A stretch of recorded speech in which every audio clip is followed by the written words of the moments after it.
Thank you. It's the end of this session, and what a contrast with the beginning, Mr. Speaker.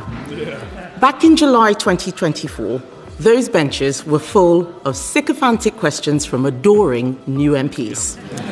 Yesterday, the Prime Minister was reduced to begging those same MPs to save his own skin. Mr. Speaker, he's broken his promise to grow the economy. The only thing that's grown is the welfare bill. The only thing that's grown is the welfare bill. So can the Prime Minister tell us, how many more people are out of work and claiming universal credit since he took office? Prime Minister. Mr. Speaker, she talks about what we've done in relation to raising people out of work. We have the youth guarantee that we've put in place for young people. We've raised the national minimum wage thanks to our Chancellor. We've helped young people into work by cutting NHS waiting lists thanks to the work of the Health Secretary. We put more police on the streets thanks to the work of the Home Secretary. And we've cut energy bills for young people thanks to the work of the Energy. I'm very proud of what this Labour government has delivered in the first session of this Parliament. Mr. Speaker, the Prime Minister doesn't want to say how many more people, in fact, are out of work and claiming universal credit since he took office. Perhaps... All right, guys, listen carefully. This is where the tone completely flips. What started as a confident political session turns into pure desperation. Back in July 2024, the benches were packed with loyal MPs throwing praise like confetti. But fast forward, and now the same leader is begging those very people to save him. That's a collapse in authority. Promises of economic growth? Broken. Instead, the welfare bill is exploding. And here's the real question shaking the room. How many more people are now out of work, relying on support, since he took office? He doesn't know. So let me tell him. The number is 1.5 million people. That is the entire population of Leeds, Cardiff, and Edinburgh put together. Hard-working people are being taxed more and more to pay for a ballooning benefits bill.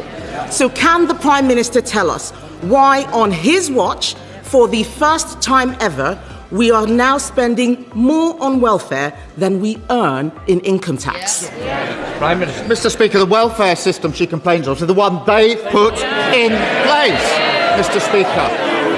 And, Mr. Speaker, we are reforming it to improve it. And what did they do when we put that forward? They voted to keep the same broken welfare system. Mr. Speaker, that answer was as honest as his reason for sacking Ollie Robbins. Perhaps he'd like to apologise for that right now. Let me tell him why we're spending more on welfare than we're earning in tax. It's because of him and his terrible policies. This is all under him. We are spending so much on welfare, we cannot afford to defend the country. And if he won't listen to me, Mr. Speaker, perhaps he'll listen to the former Labour Defence Secretary, Lord Robertson, who is saying, and I quote, "We cannot defend Britain with an ever-expanding welfare budget." Now hold on, because the defense comes in fast. But does it actually land? The Prime Minister lists achievements like a checklist. Youth programs, higher minimum wages, NHS improvements, more police, lower energy bills. Sound impressive, right? But critics aren't buying it. They hit back hard. 1.5 million more people now dependent on welfare. That's not just a number. That's entire cities combined. The pressure builds as the narrative shifts. Hardworking citizens are paying more taxes while the system keeps expanding. So here's the brutal claim. Why is welfare spending now overtaking income tax revenue? I agree with Lord Robertson. Why doesn't he? Mr. Speaker, this is the Labour government that increased defence spending, the highest sustained spend since the Cold War. What did they do, Mr. Speaker? When they came into power, defence spending was 2.5%, and when they left power, it was 2.3%. And even their own Secretary of State admitted they hollowed out our armed forces, so we'll take no lectures from them on defence. Mr. Speaker, talking about more defence spending is not the same as giving more money for defence. He has been in office for nearly 2 years, Mr. Speaker, What he does have, he's got a welfare plan until 2031, but he's not produced a defense investment plan. We have gone backwards on defense under him because we are borrowing to pay for welfare. Yesterday, we learned that the cost of government borrowing is now the highest in 2 decades. That's under him. Instead of getting a grip on the economy, the Chancellor is briefing out rent controls to curry favour with left-wing backbenchers. This is not a serious way to run the economy. It is time the Prime Minister gives her an easier job. So will he listen to businesses, listen to the country, and reshuffle the Chancellor? This is where things get intense. The government fires back, blaming the very system they inherited, claiming reforms are underway. But the opposition isn't letting go. They go straight for credibility, accusing leadership failures and disastrous policy decisions. And then comes the heavy blow, national security. The argument? Rising welfare costs are weakening defense capability. Even respected voices like Lord Robertson are brought in, warning that a growing welfare state could leave the country exposed. And just like that, the debate shifts from economics to survival.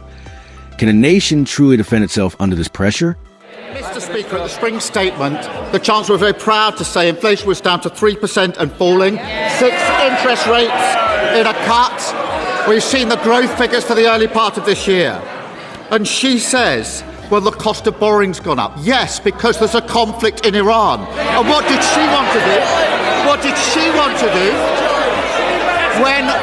When I said we wouldn't be dragged into that war because I thought through the consequences, including the economic consequences, what did she do? She said we should jump in with both feet without regard to the consequences. She can't complain now about the implications.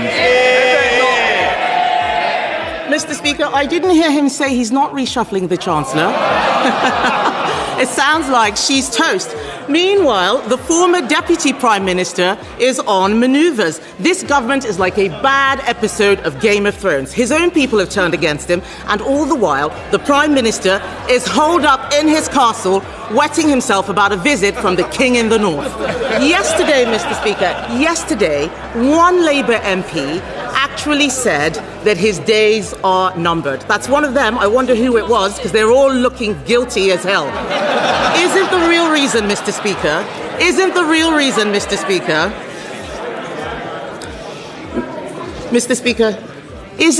reason the Prime Minister can't cut welfare that he squandered all his political capital saving his own skin?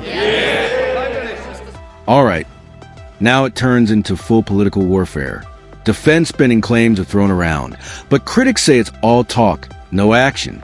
Borrowing is rising, costs are climbing, and the economy looks shaky. Then comes a chaos. Internal party tensions, whispers of leadership struggles, and comparisons to a Game of Thrones style meltdown. Brutal, right? The Prime Minister is accused of losing control, burning political capital just to stay in power. And the final punch hits hard. Has leadership become so weak that real reform is impossible? That's the question hanging in the air as everything unravels.